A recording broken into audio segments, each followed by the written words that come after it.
Good morning. Thank you very much for coming back to another lecture on the topic of focus.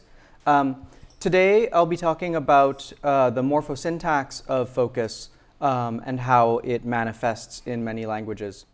Our starting point is going to be the two theories of constituent focus particles that we introduced yesterday.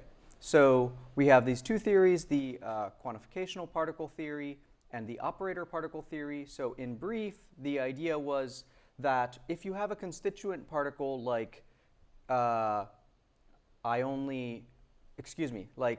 bought only the book, there one view is that only and the book form a kind of quantifier. Only there actually carries that quantificational meaning, and then that whole constituent then may take scope by QR or some other process. Under the operator particle theory, there's the constituent particle itself may be a morphosyntactic flag that actually gloms on to the focused constituent in the simple case, but it itself doesn't actually have a semantics. But then there's a higher operator, which in some languages could be pronounced, but in some cases would be unpronounced. And that is actually the operator that introduces the corresponding semantics for that particle. So these are the two theories of constituent focus particles that we discussed yesterday. And so that'll be very relevant today. So I'm going to be starting here, and if you're looking at the handout, this is page 22. We're going to look at the position of focus particles and look at these patterns a bit more. So these examples are Japanese. So for example, we have a also particle, Hanako wa hon mo katta. So Hanako also bought a book. But in this case, we put the also particle directly on the focus book, which contrasts with some other alternative. But then it's also possible for mo to attach to some larger constituent that contains the focus. So an example from Kuroda is in 72, Hanako wa hon o kaimo shi, zashi o kaimo shita. So here, mo actually takes something of roughly VP size. So we have the book by and magazine by. And we know clearly from the context and also just looking at the signal that the only material that contrasts is actually book versus magazine. But we don't put the particle mo directly on book and magazine, although that's also possible here. Instead, there's an option of actually putting the particle on a larger containing phrase. Descriptively, anachronistically, we could call this pied piping. So pied piping, meaning that you have a WH or focus element which is logically really of a certain size, but the syntax will take something which is actually larger than that for a corresponding syntactic operation. So we can schematize these configurations more generally in 73. So 73 is an abstract schema for pied piping. And I want to walk through these two parts. So one part, in pied piping, there's this higher constituent, which here we've marked MSF. MSF stands for the morphosyntactic response to focus, which in the Japanese examples that we just saw is particle placement. And the position of MSF properly contains the actual position of focus. That is what we call pied piping. Now, a question that we want to ask, so we meaning my colleague Kenyon Brannon and I wanted to ask, is does the logical opposite happen? If it does, it would be the configuration in 74. So you have the logical focus, which is a certain size, but then the syntax or morphology associated with that focus doesn't actually target the whole focus, it instead targets something inside of it. So what would that look like? Does that exist? So we claim that it does exist. It's actually quite common, and we'll call this antipodepiping because of the relationship to the schema in 73. So a first example of antipodepiping comes again from Japanese, from Kuroda's work. So this example is 75. So maybe we used to be colleagues, and then you meet me on the street, and it's been 10 years, and you ask, hey, how is your family? And I say, 息子も大学に入り、娘も読みに行った. So, son also entered college, and daughter also went to get married. And here, clearly, what's contrasting, what actually supports the use of the also particle is the two contrasting whole propositions, the whole sentences. But instead, you don't put mo after the verb. You don't put mo on the actual, transparently on the whole sentence that is the focus. Instead, we put mo very naturally on a subpart of each focus. So that's antipodepiping. In these cases where we have a mismatch, I'll be indicating the logical focus with F and the morphosyntactic focus marked constituent with MSF throughout. So we can see that mismatch. We saw an example from Japanese with particle placement, but this also happens with languages that employ focus movement. So the well-known example of a language with focus movement is Hungarian. So you can move a focus to an immediately preverbal position in Hungarian, and that gives you an exhaustive cleft-like focus, as in Mary picked a hat for herself here, sometimes translated with an it cleft, so something like it's a hat that Mary picked for herself in 76. It's well known that this focus movement can pipe as well, meaning take a larger constituent than actually is necessary for the logical focus. So for example, we can move yesterday's articles when actually you narrowly focus on yesterday. So Anna read yesterday's articles, not today's, but you move that whole constituent. Hungarian also has antipodepiping in 78. So what this looks like, again, in this case, it is a verb focus, predicate focus, so VP focus example. So Peter read Hamlet in the garden instead of swimming. But when we look at the syntax of that first sentence, we're moving just the object Hamlet to the preverbal position. We're not somehow moving the entire predicate out to some focus position. We're just targeting the object. And the object itself is part of the focus. It's not the focus itself. So that's antipodepiping. So this is actually a very new work that I've done with Kenyon Brannon. So we just have a paper that was posted on LingBuzz about a week ago. In this work, we show that antipodepiping is attested in a wide range of languages of various typological types. We've identified antipodepiping to happen in 50 languages, over 50 languages to date, from all continents, from many different language families. And we believe that this behavior in particular constitutes evidence for the operator particle theory of constituent particles introduced before, and also the idea that A-bar movement is attraction of particle phrases. So this is an idea made famous in Cable's Q-particle theory, and I'll introduce that as well. And furthermore, the details of this antipodepiping behavior, we think, actually creates an argument for this particle placement happening at a particular time in the derivation. Specifically, that particle placement takes place during cyclic spellout, during phasal spellout, at the end of a certain phase, and then feeding further syntax above it. So we're going to walk through all of this today. I want to give you another very well studied case study of antipodepiping from the literature, and this is Chris Davis's work on Yaeyaman. So this is a language of Okinawa that is related to Japanese. So in Yaeyaman, there's this focus particle du. So many Ryukyuan languages have a cognate particle du, but in Yaeyaman, you get this particle du. It's obligatory on WH phrases in constituent questions. We see that in 79A and 79B. You also get it, I believe, obligatorily on the corresponding expressions in the answer. So you ask who ate soba, and then you answer Chris ate soba, and when on that constituent Chris, you get do. Similarly for object focus, Chris what ate? Do. Chris soba do ate. What's interesting is what happens in sentence focus and predicate focus. So in sentence focus, we might elicit that through a question like, what happened, right?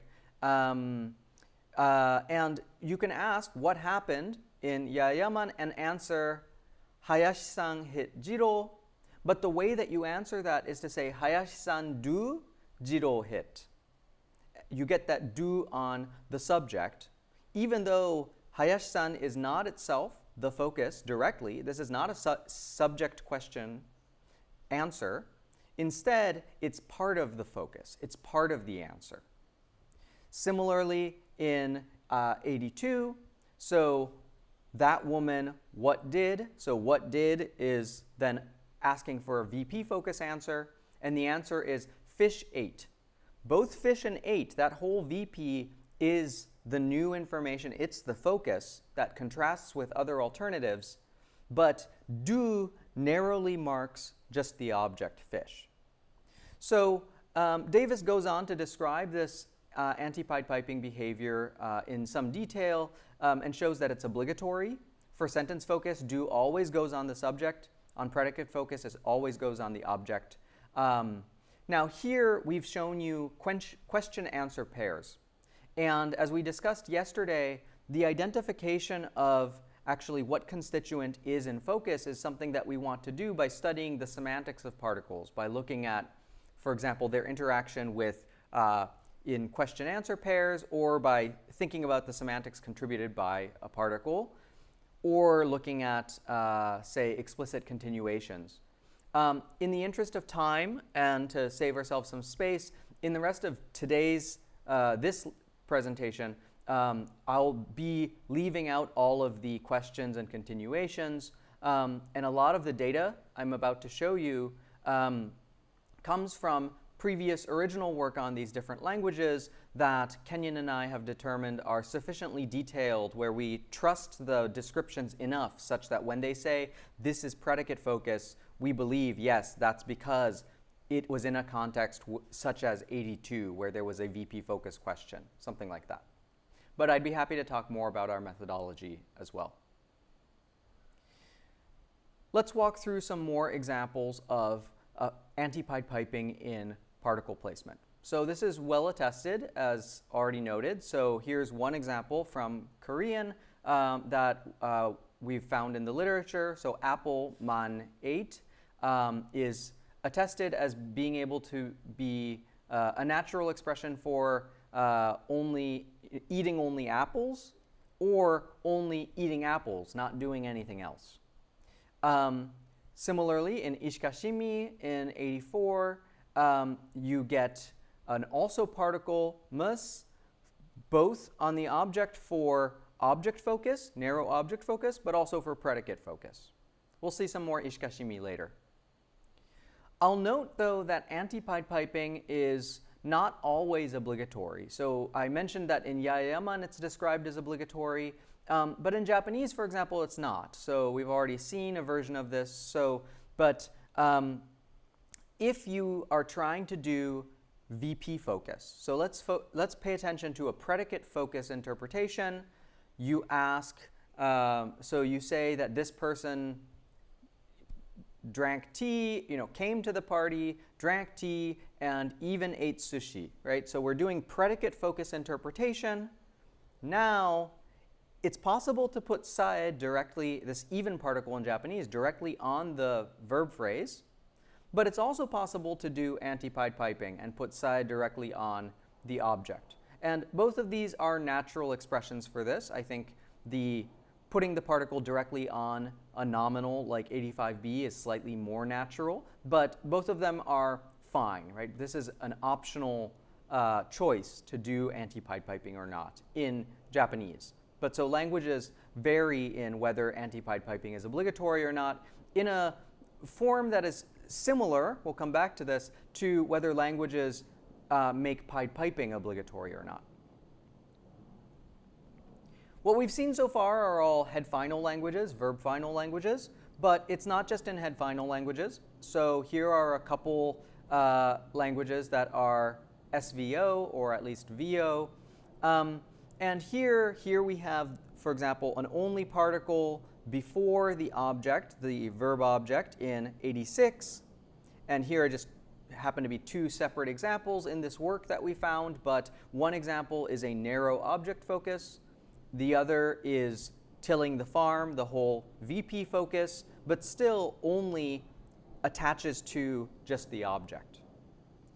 In 87 is another example. So we have he called, and then this particle George. And from that position, George could be narrowly the focus, or calling George can be in focus. I'll note, however, at this point, that all the examples that we've seen have a certain kind of flavor. There are two kinds of examples that I've given you, right? Either we've seen head final languages, like Japanese, with a postfocal particle, an enclitic particle, or we've seen head initial languages with a prefocal particle, like a proclitic particle. There's sort of a methodological reason for why those are the examples that we're showing. So, to demonstrate this, we can take a look at an example of Konkomba in 88, which is a sister language to Dagbani that we just saw.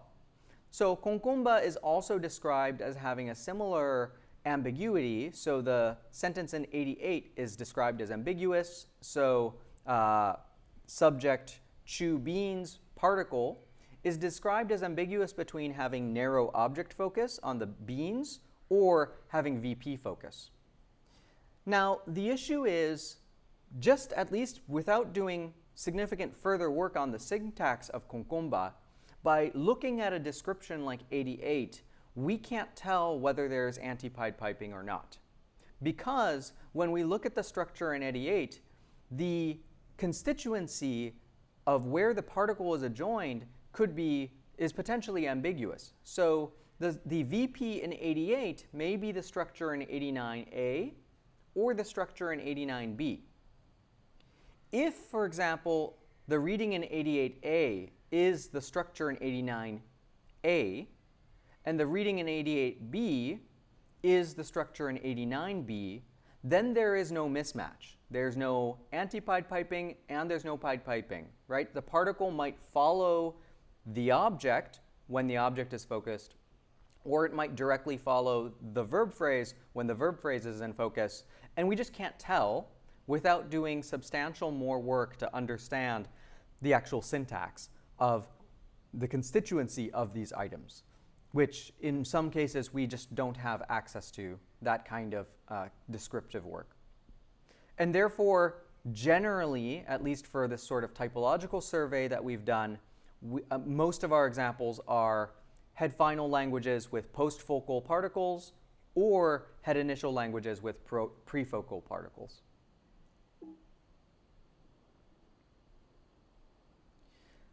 There are also cases of antipodepiping with subject focus as well. So here's, again, Ishkashimi, this Iranian language. This is the additive particle mus. And this sentence in 90, husband, also his hands washed, is described as being ambiguous between two readings. So either it's a narrow focus on the subject, so her husband goes to wash his hands too. So someone else goes to wash their hands, her husband also goes to wash his hands. But it also could be broad sentence focus. So something happened, and also her husband goes to wash his hands. Similarly, here are some other examples. So here's an example from Ewe in 91, where we have this particle immediately following and attaching to the subject in order to express broad sentence focus. Again, a Konkomba example. So this is a focus marker, le, which specifically occurs in cases of subject focus. That is one reading of 92, but this is also described as able to be used in a sentence focus context. English also has attested examples of sentence focus with antipodepiping. So here are a couple from the literature. So Macaulay's, the judge only sent you to prison, your wife didn't leave you too. Meaning, roughly, this is my translation, it's only the case that the judge sent you to prison. It's not that this other bad thing happened to you too, right? So it's the whole proposition, the whole sentence, the judge sent you to prison, which is the focus of only here. And similarly in 93B, the results of today's games will be remarkable. Harvard will even beat Loyola. And here, both Harvard and Loyola, at least, really need to be part of the focus. It's that combination which is considered surprising. So we might translate this as, it's even the case that Harvard will beat Loyola. It's that whole sentence which is the focus of even. Even though the particle only in A and even in B are actually part of the logical focus. This is actually what the point of Macaulay's paper was. Macaulay's paper can be understood, this 1970 paper can be understood as an early argument for the VP internal subject hypothesis. It's claiming that the judge in 93A actually formed a constituent first with sent you to prison and then moved out. And indeed, if we adopt the VP internal subject hypothesis for these examples, then we can easily explain these cases of antipodepiping by saying that what you're doing is reconstructing the subject and associating with that entire sentence.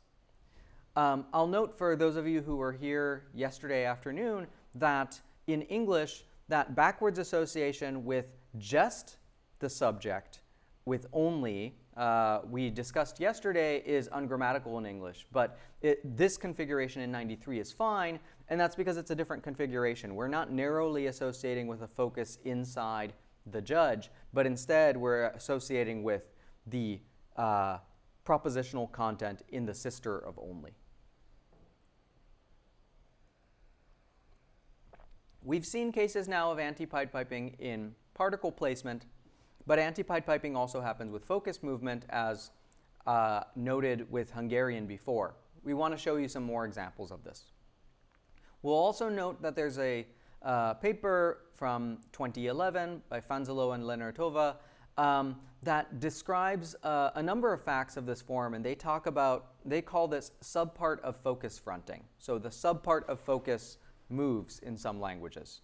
And they have a particular theoretical discussion which is quite interesting and related to what we end up with, but crucially they focus only on these cases of focus movement. And we think it's very important to think of these focus movement cases together with the particle placement cases, and we'll try to convince you of that as we go today. First, we'll give you some more examples. So Garwa in 94 and Yoruba in 95 are both VO head initial languages, and they both allow object fronting in cases of predicate focus. So for a predicate focus reading, you can say, what are you doing? I'm waiting for lily seed, and you front only the lily seed to this clause initial focus position. Or in Yoruba, moving palm wine to the beginning focus position can mean Aruba bought palm wine. It's palm wine that Aruba bought. Or it can mean Aruba bought palm wine, right? It's buying palm wine that Aruba did. Both of those readings are possible.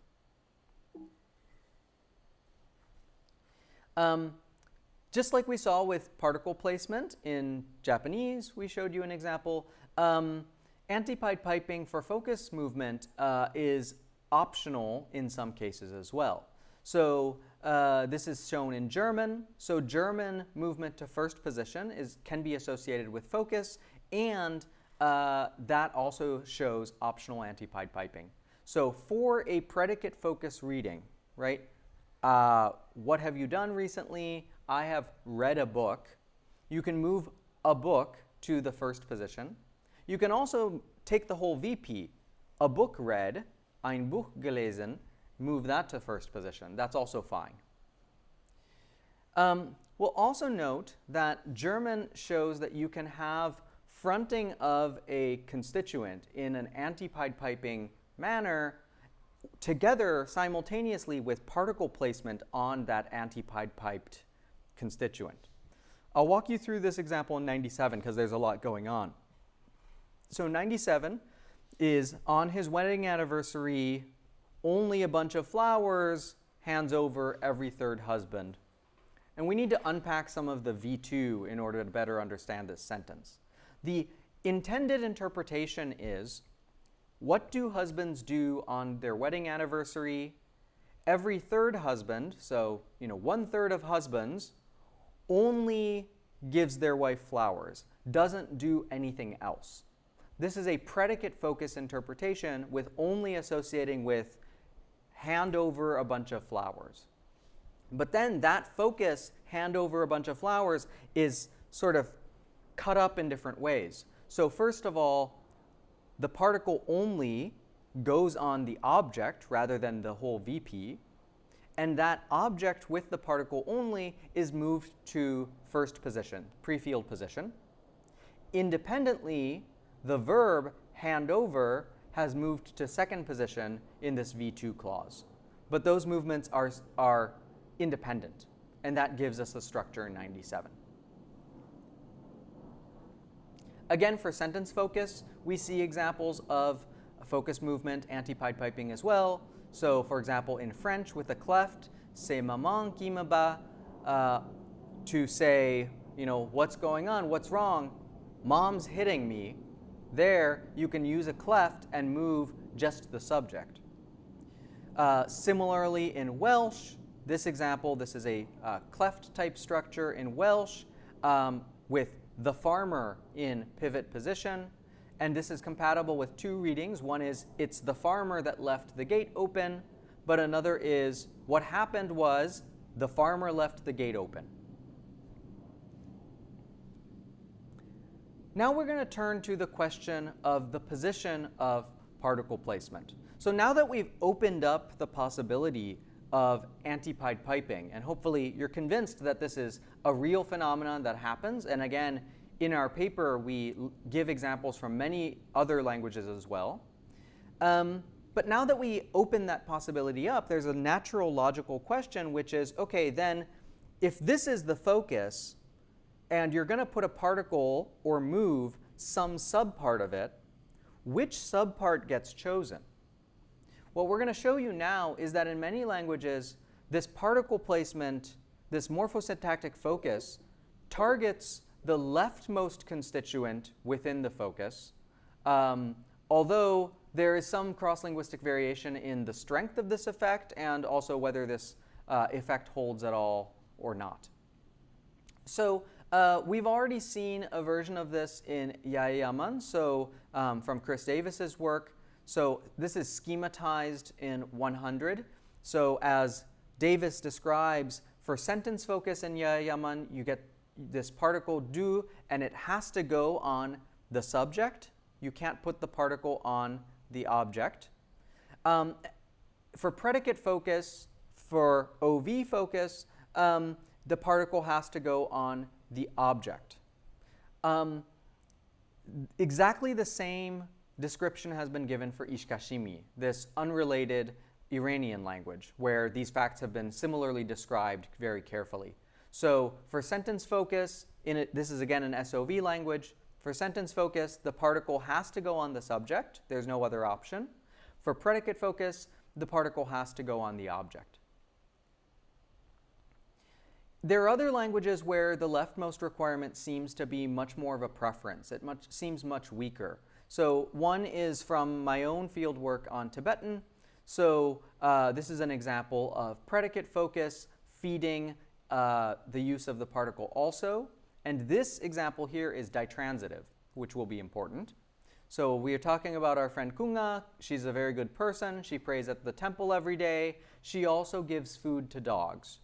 And in this ditransitive, the word order is dog, dog dative, food, give. And the position of also is very natural after that first object, the indirect object, but it's also acceptable with the same reading in the same context after the second object as well. Both of these are types of antipodepiping, and we see that there's then some optionality. There's also discussion in the Japanese literature claiming that this particle placement question actually is completely optional. So this is from Aoyagi Hiroshi's dissertation and subsequent book. So at yesterday's party, not only did Hanako dance a dance, but Taro mo piano hita, or Taro ga piano mo hita, both to mean, and in addition, Taro played piano. So that whole sentence, again, Taro playing piano, is all a new proposition that contrasts with Hanako dancing, which licenses the use of the particle mo, but it can show up on the subject or the object, and they're both acceptable. Antipodepiping in focus movement similarly exhibits a leftmost requirement or preference in some languages. So German is a case where this has been described carefully by Fanzelo's work. So here again, similar to the Tibetan example that we just showed you, is a ditransitive example where the base order is books into the shelf place. In order to get the predicate focus interpretation, the wide focus interpretation, you can move the books, which is the first leftmost argument, to the first position in 103A. That's compatible with, well, it's compatible with the narrow focus reading in I. It's also compatible with the predicate focus reading in 2, so in double I. If we move the second argument instead into the shelf to the first position, it is a grammatical German sentence, and it means then narrow focus on into the shelf. It can't mean that predicate focus reading, put the books on the shelf, being in focus. Here's another example from Kikuyu, so SVO language with a ditransitive post-verbally, and you ask, what does Abdul do? Abdul reads children books. Here, then, the order, the base order is read children books, and this is described by Schwartz as movement of that first argument, the leftmost argument, being very natural, and movement of the second argument being marked. Still acceptable, but not quite as good. Now, in addition, at the same time that there seems to be a leftmost requirement in many languages, although its strength may vary, there are certain constituents that seem to be systematically skipped for the evaluation of particle placement, and therefore seem to be skipped for the evaluation of leftmost. In particular, these are things like indefinites and given and less informative constituents. So we'll give you some examples here. So first from Czech, so this is from Lenertova's work. This is a sentence-focused context. We are asking, what's new? What happened? So goulash mother cooked is judged as infelicitous in this context. It is good in a different context where you're asking about what mother cooked. However, if the subject is not mother but is instead indefinite, then the same construction, the same configuration is fine. So Jane, somebody looked for, that's fine. Similarly, in Hausa, this pair is described by Hartmann and Zimmermann in 106. So what happened? Robbers stole from me. You want to move the subject robbers to the clause initial focus position, which precedes this focus marker ne. And generally it seems that for sentence focus, it's subject movement that is targeted, just like in 106A. Interestingly though, there's an example that they give, for example, so 106B, where the object moves across the subject in order to express sentence focus. So what happened? The men caught wild animals, movement of wild animals to the focus position instead. And Hartman and Zimmerman describe this example in a bit in their paper, and they just tell us that they asked the speakers why only the object is possible. Movement of the subject is judged as infelicitous in 106b. So they asked why, and speakers said, both our informants indicated that the object provided the interesting or surprising part of the utterance. And I think that intuition is interesting. A different way of saying that is that the subject in 106b, men, which it's not entirely clear from their translation and discussion if this is indefinite or sort of generic men, or probably in this case not generic, but maybe indefinite plural men, or whether it's referring to a specific group of men. But either way, that subject, even though that is part of the logical focus, which is the entire sentence, that part is already either given or it's indefinite, and somehow then it gets skipped for the evaluation of leftmost. We can see this also in Japanese. So remember, we saw a little bit ago that in Japanese sentence focus, Aoyagi shows that you can put a particle on either the subject or the object with apparent optionality.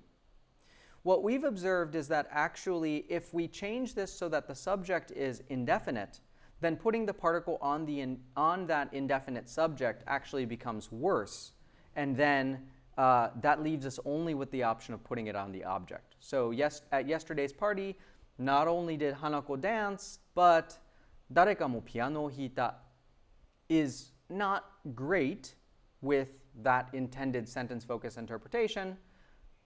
Not only did Hanako dance, but dareka ga piano mo hita is much better. So something important to note is, what are these items that particle placement seems to want to avoid, that gets skipped for the evaluation of these leftmost requirements? Well, they're things that are indefinite, given, or somehow less informative. These are all items that in many languages that express stress, phrasal stress, these are items that avoid stress. So we had a very brief mention of this yesterday, where, for example, in predicate focus, you ask, what is Mary doing? You say, Mary's eating something. You don't say, Mary's eating something. So even though in predicate focus in English, for example, often the object bears a pitch accent, you avoid pitch accent on the object and you shift it onto the verb. In a stress language, because that item was indefinite, that example is in an earlier section of the handout. Similarly, it seems that there's a natural relationship between that stress avoidance behavior and what constituents are avoided for particle placement and movement in antipodepiping. So we'll note that Fanzelo and Lenartova make this connection. And they give a particular description for antipodepiping focus movement that's compatible with saying that it's specifically the leftmost accented thing that moves. They give this in a particular formulation by saying that actually it's what their constraint is actually that an accented item cannot move across another item, accented item. And that's why you get exceptions to this leftmost constraint when what is leftmost within the focus is one of these unaccented items. They have this very nice paradigm experimental work that has been done by some of their colleagues. So this is Carolyn Ferry and a colleague, their work. So this is an experimental task done in German, where what they did is they presented speakers with question-answer pairs that were presented as recordings, as audio recordings, and then speakers were asked to judge the naturalness of that question-answer pair. And what we're showing in 108 is actually just one particular condition. So the question was, why are your neighbors complaining? And then there were 3 items or 3 conditions, experimental conditions. First is one where we have object fronting across a pronoun. So this is, they raised the rent again. The second item, this is type in B, is the landlord raised the rent again, but moving the rent and not accenting landlord. And then the third condition is to have an accent on rent, which is true in all of these cases, and have another accent on landlord, as if landlord is also new contrastive information. And what they show is that the first 2 conditions are judged as relatively acceptable. These are from a 1 to 6 scale, where 6 is the most natural. So those ratings are on the right-hand side. And the ratings, I should note, are not specifically for these examples. The ratings are for conditions of this structural type, right? But we're just showing you one example each. Condition B, where you are moving the object across a subject that is described as not accented, is also possible. But that fact that the subject is not accented, we could interpret as the subject is somehow being accommodated as given in the conversation.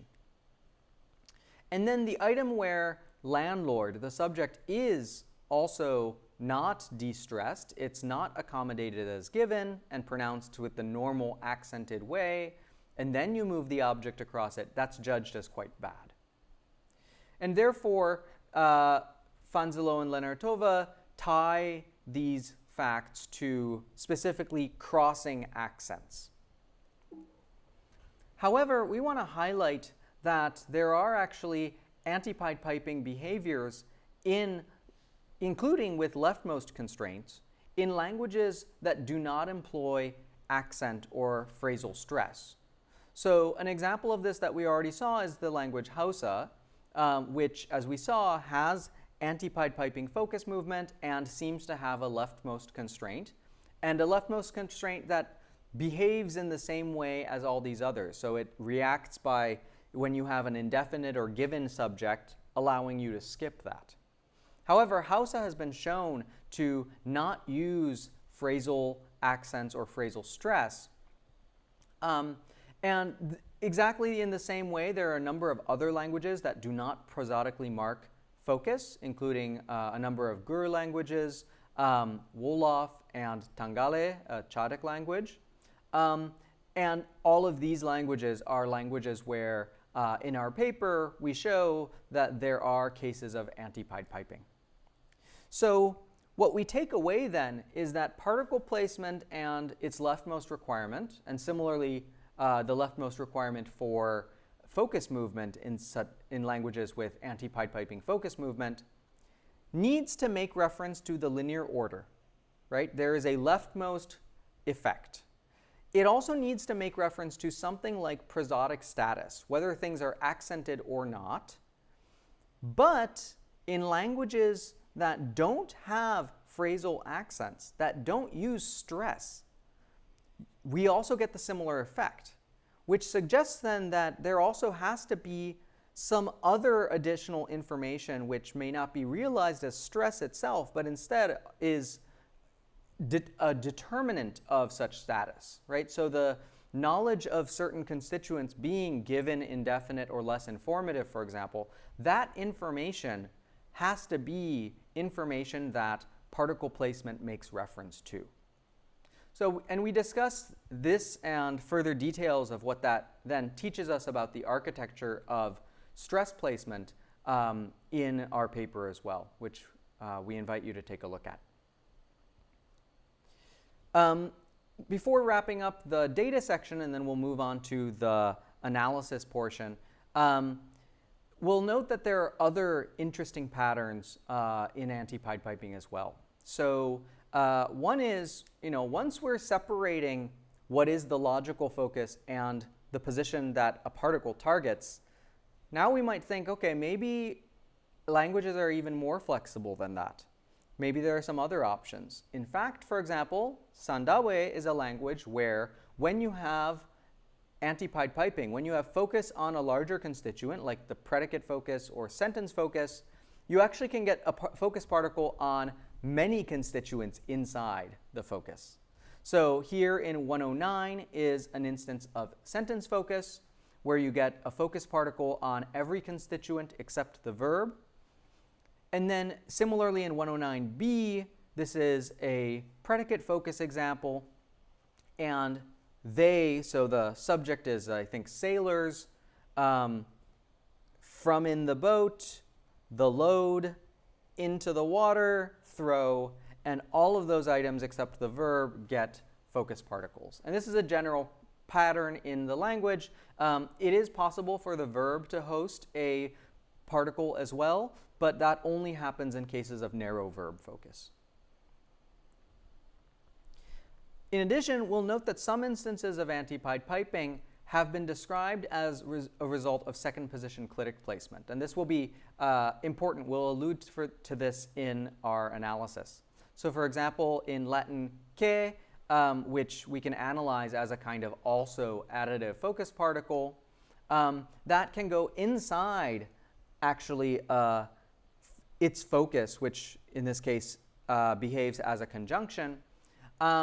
And here, so this example, for example, is these people are furthest from the civilization of Rome and Italy, are rarely visited by merchants, and are also closest to Germany. And so you get ke showing up after basically the first word inside each of those constituents, which constitutes the focus with additive focus. Our proposal is that antipodepiping is something that's only possible in the operator particle theory. In the quantificational particle theory for constituent particles, that is the semantics, and it really expects the focus to be its sister or a subpart of the sister, and that's based on its compositional semantics. The fact that there are so many instances of antipodepiping cross-linguistically really constitutes a challenge for the view that all constituent particles are quantificational particles. What we learn instead is that at least some languages productively employ the operator particle theory, where the operator sits on the clausal spine, may be unpronounced, and that has the semantics of the particle. The particle itself actually just shows up on some constituent. It's placed, and I didn't finish my sentence there. It signals the presence of the operator. Furthermore, we're going to show you that antipodepiping behavior teaches us about the timing of the introduction of those particles. And following work by Horvath and Cable, we propose that focus movement is always movement of a particle phrase, explaining the parallels between particle placement and antipodepiping focus movement.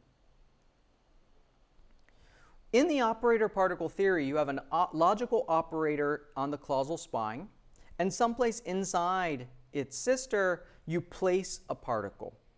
Now, the placement of the particle will often go directly on the focused constituent. That's 111. That's no mismatch. Or it can target a constituent that's larger, that takes a sister that contains the focus. That's the well-known mismatch of podepiping. But alternatively, if we just place a particle, and remember, if the particle itself does not have a semantics, then there's another option, which is for the particle to target some constituent which is a subpart of the logical focus, and that's antipodepiping. Again, this is, we previewed this yesterday. So once a particle adjoins to a constituent, to some sister, their features will project together. So you will take non-conflicting features and project them both up to form this particle phrase. Following Horvath and Cable, as mentioned, we propose that A-bar movement is always movement of a particle phrase, although sometimes the particle there is unpronounced. So this naturally and immediately gets us the parallels that we observed in antipodepiping in focus movement and antipodepiping in focus particle placement, because antipodepiping in focus movement is particle placement first and then probing for that particle phrase. This also helps us understand in a particular way Koppe van Urk's featural criterion for the AA bar distinction in his dissertation, that A movement targets obligatory features like of lexical items, whereas A bar movement targets optional features. There's a question then of where optional information structural features come from, and our solution is to say it's always by introduction of an adjoined particle.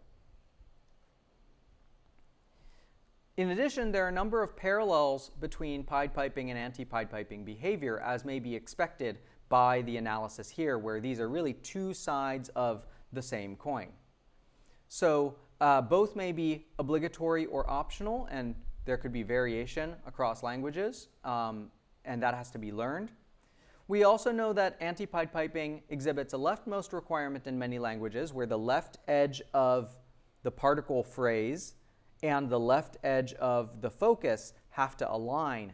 And very similar effects have been documented for podepiping in many languages. So for example, in English WH podepiping, for WH questions, there is a leftmost requirement. So you want the WH item to be leftmost within the podepiped phrase. So whose picture did you frame is good, a picture of whom did you frame is much worse.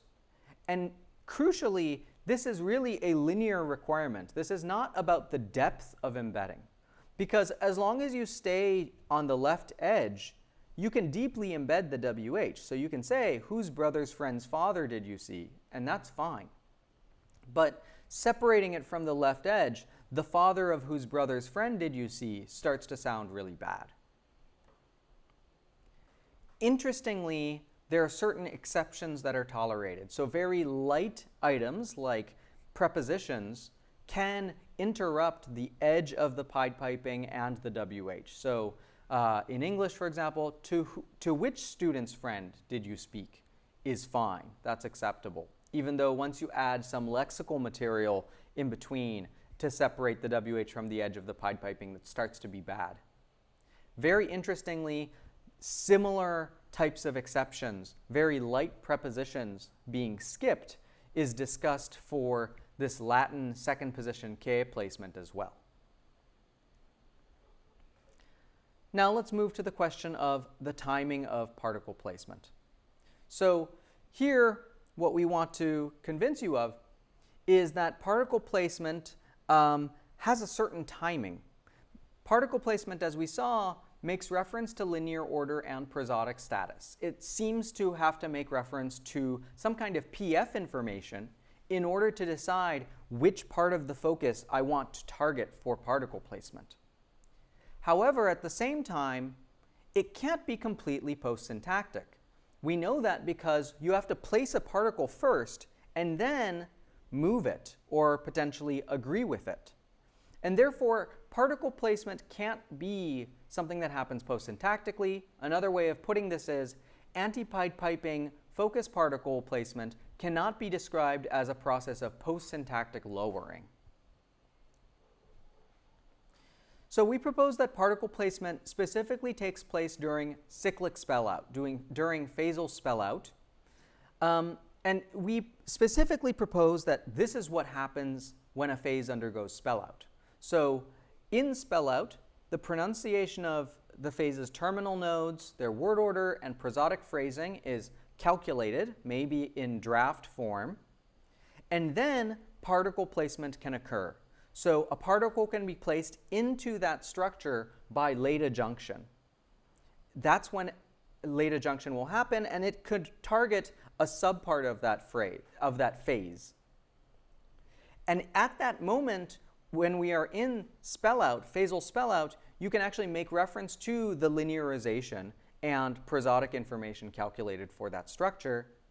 And now, then, optionally, the new particle phrase that you just created can move to the edge of that phase. And that's going to feed potential further movement of that phrase. And now, once we're done with cyclic spellout of this one phase, we can then build further structure on top of that. And from that higher phase, we can, for example, probe for, agree with, or then move a particle phrase that we built in the earlier phase. And again, it's not just syntactic operations that target the particle phrases that are fed by movement. Particle phrases also have to precede, particle placement has to precede other independent movements as well. So Ishikashimi is an SOV language that has a strict leftmost requirement, as we saw before, and schematized again in 119. But Ishikashimi also allows for the sentence in 120, described by Karlovskaya. So this is a scrambled OSV version of a previous example that we saw. This is broad sentence focus. Her husband goes to wash his hands too, but you've moved his own hands, the reflexive hands. You've scrambled the object in front of the subject. And now, interestingly, the particle still is on the subject. It's not on the leftmost constituent of the surface structure, the final structure then, even though the language is described as having a strict leftmost requirement. So we can make sense of this because particle placement takes place in the middle of the derivation and then has further syntax happening after it. So at phasal spellout, we draft the linearization of the lower phase, which is SOV, and then we later join the particle to the leftmost part of the focus, that's the subject. And then later we can independently scramble the object across the subject. And with that order of operations, we allow the structure in 120. Finally, there are some argument adjunct asymmetries that are also documented here, but in the interest of time, I'm going to skip this page, and I just want to move to the summary for this section. So what we've shown you today is that antipodepiping is attested in over 50 different languages, or we promised you that. That is in the paper, from over 30 different genera, different distinct genetic language subfamily types or genera. Antipodepiping behavior in focus particle placement and focus movement motivates the fact that languages employ the operator particle theory, that these particles are later joined at phasal spellout, dependent on looking at the linearization and prosodification at spellout, and then these particles form particle phrases, which then can be the targets of A-bar movement. Those are the targets of A-bar movement. And we think that this proposal, in addition to the important consequences for the syntax semantics of focus particles, also leads to a number of interesting consequences regarding the nature of A-bar movement that we want to highlight briefly. So one is that because particle phrases are not built until cyclic spellout, material cannot A-bar move until a containing phase undergoes spellout. So if you have something you want to A-bar move, you have to wait until it's part of a phase that has spelled out and gets a particle, and now it can be a target for A-bar movement from above. And that means that there's a lower bound on the timing of A-bar movement in derivations, and if movement takes place as soon as possible, all things being equal, A movement will precede A-bar movement then, which we take to be a good result. In addition, particle placement avoids unstressed positions in stress languages, as we saw, and similar types of interactions in other languages without stress. And that means then that if A-bar movement is always movement of a particle phrase, we predict that A-bar movement can only target phrases that can be accented. And this, we think, is also a positive prediction. So similar claims that the only material that you can probe for and move are material that bear stress or are allowed to bear stress has been made in the literature.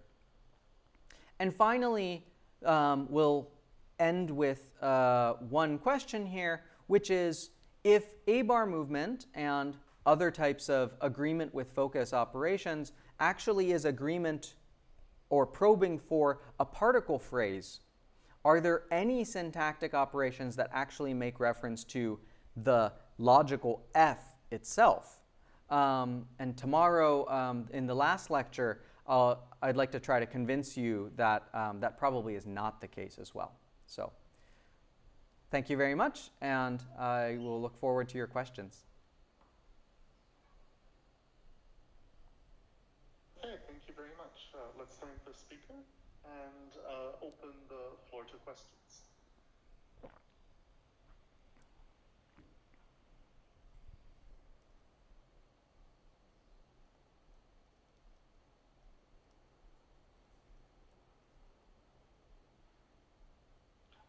Actually, I wanted to ask a question myself. When you were talking about the focus particle appearing after the subject in the language where you had the eventual surface order object, subject, verb, and it was the subject that has the focus particle on it, and you explained that by this taking place via SICOGG spellout, and then it all made sense. And you also mentioned earlier about some of the focus particles being analyzed as second position clitics. Second position clitics typically have a prosodic underpinning to them. One of the interesting aspects of Norman Richards's contiguity theory is that he talks about the derivation conspiring to give rise to certain prosodic structures, which then eventually get destroyed. And of course, before all of this, you know, like that sort of seemed like a strange concept to me. But would you suggest that that's sort of something that might be going on here as well, that the particle is really a second position clitic and it's satisfying some sort of prosodic requirement to appear in second position, but then that prosodic requirement gets destroyed later on in the derivation? I think that's exactly the kind of interaction that we're seeing in these cases. But I also want to flag, so there are languages, there are cases where the second position effect seems to be sort of, seems to override or seems to be stronger in the sense that maybe it leads to an interaction where the second positionness over the whole clause level actually then dictates what orders are actually acceptable in the first place. So the example that I have in mind is in Tagalog, so and similar languages as well. So, but we discussed Tagalog in our paper. In Tagalog, the word for only is a second position clitic. There are many second position clitics in Tagalog that occur in the clause level that generally come after the verb or after a single phrase that has been fronted. And so generally, this is a second position clitic. And so if the focus that you want to associate with is the kind of material that can be fronted, and then the particle can go right after it, then it does so in Tagalog. But if what you're associating with, for example, is the verb phrase, the verb and object, then actually you can't move the VP to the left and completely follow that with the particle anyway, prosodically. And so you do your best by just leaving it in predicate initial basic word order and then having the second position clitic there. And so I think the relative strength of maybe the satisfaction of these sort of prosodic shape requirements and the end result that you get, whether, and maybe this just has to do with whether the second position clitic timing, the enforcement of that happens at the earlier phase, at a lower phase, or at a higher phase in the clause. But I think the resolution of that could take different forms potentially. Thank you. Yeah.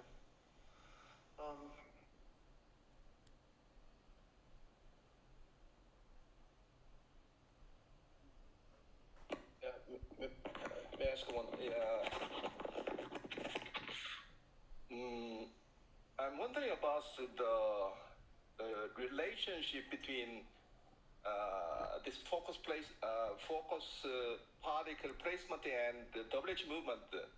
We are more in this field. We are more used to using the more familiar machinery, the WH movement, so that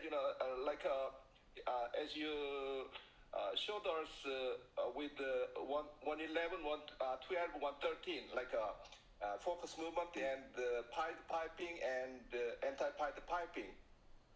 In fact, these things are quite similar to WH phenomenon across the world. So, the first one is overt XP movement, and the 112 that is more like overt movement of just a focus particle, and the 113 this is more like a covert movement of focus particle. So that. I want to hear about your view. You work on this phenomenon cross-linguistically, so that kind of the parallelism between this phenomenon and WH phenomenon. I want to hear your ideas, comments on this parallelism.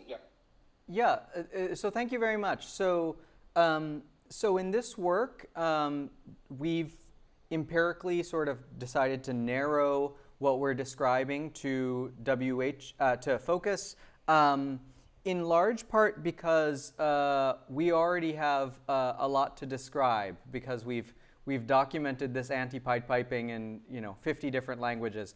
But actually the theory here in 111, 112, 113, these possibilities for particle placement, we think that all of these, that this process of particle placement also happens in WH questions as well. And so this is based on the work that I cited by Julia Horvath and Seth Cable. And they really, based on the study of pied piping, they really innovated this idea that actually when you're doing WH movement, you're not probing for WH. You're not trying to move a WH phrase. That's not the feature you're looking for. Instead, you first build some phrase that contains a WH, and sometimes it directly takes the WH, but sometimes there's extra material it takes with it. Cable calls this a QP, and then you're actually doing QP movement always when you do WH movement. And that's exactly the same idea that we have here as well, that when you do focus movement, you're actually probing not for focus itself, but instead you're probing for a focus particle phrase. And similarly for them, you're not probing for WH itself, you're probing for basically a particle phrase built around WHs. We think that antipodepiping also exists for WH, but for systematic reasons, you see a little less of it. So the reason being, the configuration that you would want to look at is you would want to find cases where the alternatives that the WH ranges over is a certain size, and then the syntax targets a subpart of that.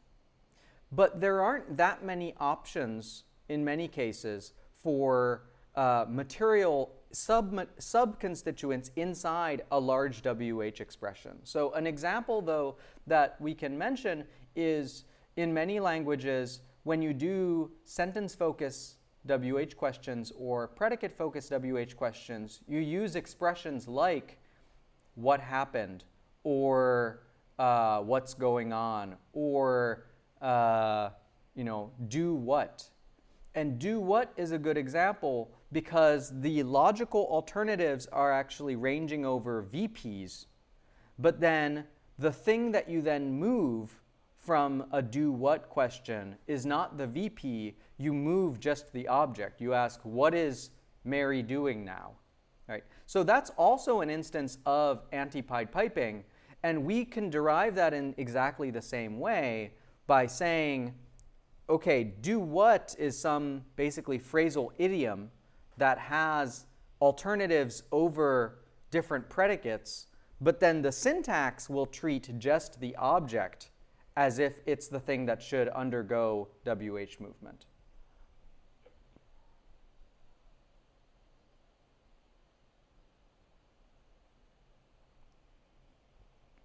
I hope that answered your question. Yeah, thank you. Yeah. Thank you.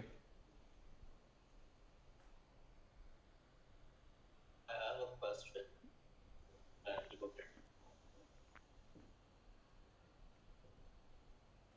Can people hear me? Yes, I can hear you. Okay.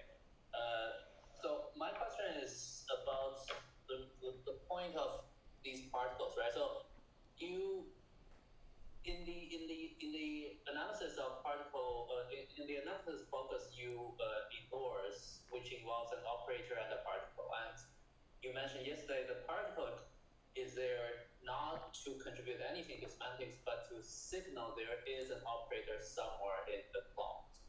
Yes. Now we have these focus movements that you argue to be particle phrase movements, but the particles are not pronounced. So if a particle is there for signaling an invisible operator, and now we have some invisible particles,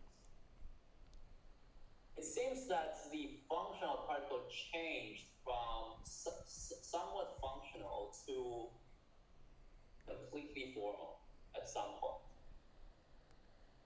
I was wondering if you have more to say regarding why do we have these. Thank you. Yes.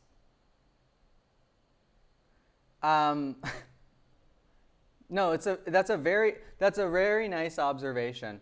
I would say though that it's still I don't know that it's entirely formal in the sense that it's still signaling its presence in some way. So even unpronounced particles, the place where we want to posit them is specifically in cases where we move the particle phrase or we agree with the particle phrase. And so we still have a morphosyntactic reflex that indicates that some part was wrapped in a focus particle of some kind. And if you know that in your language unpronounced focus particles or unpronounced particles are associated with particular semantics, then you can deduce indirectly that this operator must be there, right? So it doesn't have to necessarily be that the particle itself is pronounced to have that functional benefit if we want to pursue that functional motivation. I think the fact that it's there can then be indirectly detected and then still have this function. But yes, in some sense, I mean, I think, and I think Kenyon would be okay with this too. I think we are open to the possibility that there are particles that the grammar can place as a formal device, but in many cases then it might be like actually, well, this is a bad analogy, it might be like doing particle physics where, then how do you know whether it's actually there or not, right? You have to shoot it with something first in order to know where it is. There might just be cases where if you don't have a response to it, you just don't know if there is a particle there or not. I'm amused by that connection myself, but anyway.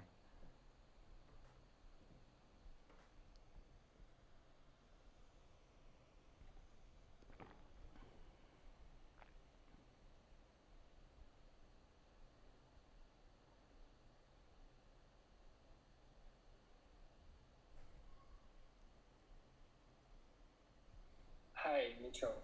I have a comment on like an earlier point that you made about like even So like I was thinking, so in a simple sentence where we have like John even came to the party, it seems that like with that position of even, we can have like all sorts of like focused reading, like including like party, the VP, or like the whole sentence, because so it seems that like that is the kind of like the most powerful position for even, because like it achieved all the possibilities like in terms of focus. And I was wondering then like why are we placing even to the beginning of the sentence, like even John came to the party.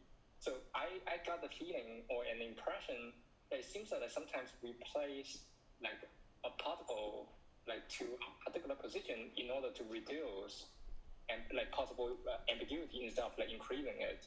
So I was like, my question is like how, I mean, do you have any comments on this, or like how common? I mean, it sounds not very like familiar to me, but it seems like this is like what we have to say about the placement of even.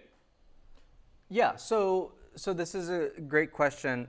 So first of all, I would describe this, I don't think I'm alone in this, by first pointing out that even in your first example, that John even came to the party, that position is a sentential focus particle. So that's actually, under this operator particle theory, that's a pronunciation of the operator.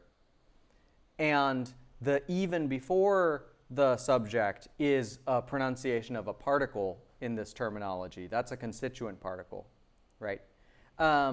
Now, how the use of a constituent particle signals and narrows the position of focus then depends on precisely this question that we sort of ended with here of how a language determines what constituent to put a particle on, right? Especially once we live in this world of the operator particle theory where the semantics doesn't require the particle to directly take the focus, then why does it very often actually take the focus as its sister? But descriptively it does, right? But by doing so, right, there's sort of maybe a certain signaling game or certain, game theoretic thing where you know that the reason why you would put a particle before the subject is because the subject is focused, not because the even up there is actually the quantificational operator, but just because it's an inert particle, but it indirectly signals that this is the particle phrase, so the focus is around here, right? Rather than someplace downstream within the VP. And so, yes, when you use a constituent particle, you generally tend to limit the options for the focus that is considered. But the first example that you gave is not a constituent particle. It's the sentential operator instead, right? So that is compatible with a lot of different positions of focus. I see. Thank you. Yep, thanks.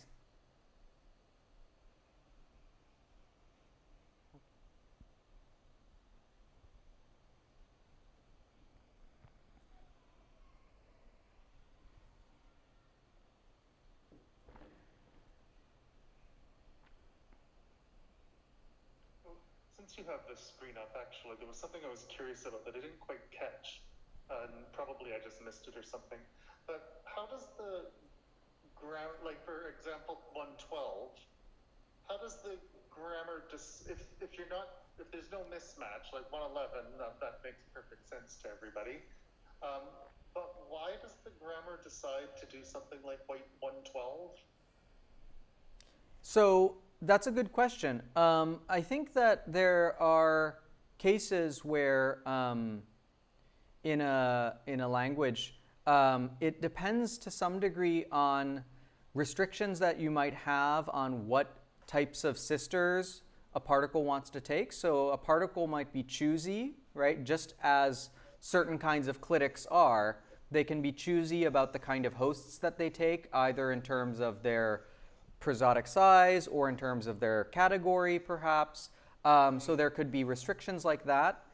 And then the other is practically speaking, although I don't want to get myself into trouble for too much look ahead, but we know that there are many cases in languages where you put a particle, build a particle phrase that involves pied piping in cases where, for example, the logical focus is inside an island or otherwise inside some material that you can't move directly, and you're later going to want to move it, and instead you want to build a particle phrase on some containing phrase, which you can then move, right?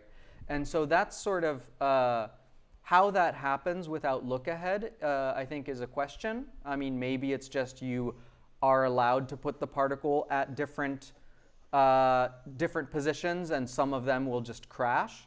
But I think descriptively, those are some motivations for why the pied piping mismatches take place.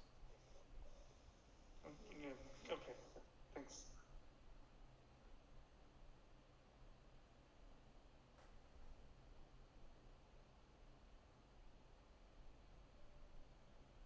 So, I mean, basically, that's like the whose book did you read? Yes. For 112. Yes. Sorry, this is not a focus particle. That's a WH question because that's what I have in my head.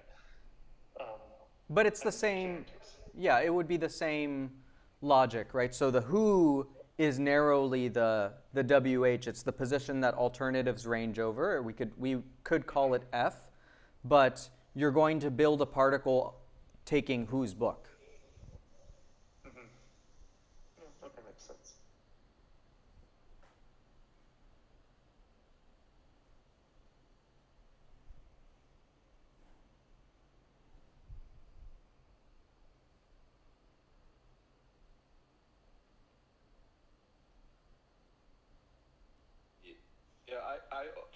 I also want to hear about your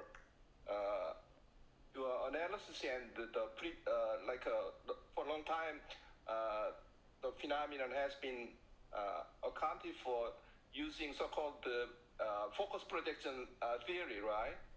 Yes. Mm-hmm. Yeah. So that how, especially you skip the part about adjunct, whether adjunct can induce focus projection. But I want a little bit more about the cross-linguistic study of whether the particle on the subject can produce a broad scope. You discussed especially using Japanese example, right? In the case of indefinite, subject cannot produce broad scope. However, some other example in another language, actually, subject can produce broad scope. So how you, especially focusing on particle only, how you predicts predicts whether particle on subject can produce broad scope. Yeah, that's the thing I want to hear about. From you. Yeah. Yeah. So thank you. I think more. So I'll come back to the narrower question. There's a broader question of what languages allow for anti-pied piping mismatches and which don't, because there clearly are many examples or many languages, or at least many configurations where anti-pied piping is just not possible. And so ultimately what we want to move towards is a restrictive theory that can help actually try to predict in what cases it's possible or not. And maybe part of that will be something that has to be learned in the process of acquisition, but we want to understand exactly what that trigger is or what exactly that parameter is. One thing specifically for your question about whether you allow the broad focus, I want to clarify, right, the broad focus reading with a particle on the subject or not, for example. There's very good work, so again, I'll refer to Aoyagi's work on Japanese, that describes patterns of antipode piping, and he shows that certain particles allow antipode piping from the object positions to predicate focus, but then do not allow antipode piping from subject particle position to the sentence focus level, right? And then there are certain particles that allow both the predicate focus and sentence focus antipode piping. One way, tentatively, that Kenyon and I have been talking about this is that it has to do with the height of the corresponding operators. So remember that under the operator particle theory, even though the particle itself doesn't have any semantics, it itself needs to be in a syntactic relationship, probably an agree relationship, with its corresponding operator. And the operator itself, although unpronounced in these languages, may be required to be at certain heights. And different focus-sensitive operators, right, so comparing an only and an even, for example, right, they may correspond to different natural heights in the clausal spine. So some may just be introduced at a certain level where, therefore, you can only use the operator particle theory within a lower part of the clause, and therefore you only get antipode piping for predicate focus, not between subject focus and the sentence focus. And some operators actually live or are allowed to live higher in the clause and therefore allow the antipode piping between subject and sentence positions, right? So that's one way of thinking about that variation. Again, then how a child would learn that, I think, is a really interesting question and a difficult question. But practically, I think that's a kind of analytic option that we've thought about. Thank you. Yeah. As a kind of like a follow-up to that, so that would, so let's think about only, even, and also in that case. So if you think about the semantic, or rather the meanings of only and even, they're fundamentally incompatible, right? So you couldn't have something like only John even came to the party. And that's like horrible. You could have like even John also came to the party and something like that. So I wonder if there is like another way to think about what types of operators there are, or the height of the operators there are, depending on like whether there is a semantic mismatch in the meaning, or maybe not a mismatch, but like a contradictory meaning that gets invoked. Like in the case of only and even, for example. So, yeah, this isn't something that we've thought about yet, but thank you for bringing that up. Just to restate what you're thinking about, I think there's maybe two parts. I mean, one is, so in terms of the possible heights of different operators, and therefore under this theory, then that might help, that might determine to some degree the amount of antipode piping or the positions of antipode piping that are possible. That may vary based on the particle. And furthermore, that what you're suggesting, I think, maybe is that maybe different classes of particles in terms of their semantics pattern differently in terms of their heights as well, and therefore their antipode piping behavior. And I think that's a really interesting suggestion, but something that we just want to look at in future work. Practically, I don't mean to make this someone else's problem, but practically in this kind of work that Kenyon and I have just done, we're limited to some degree by the careful descriptions of individual other languages that we don't have access to ourselves.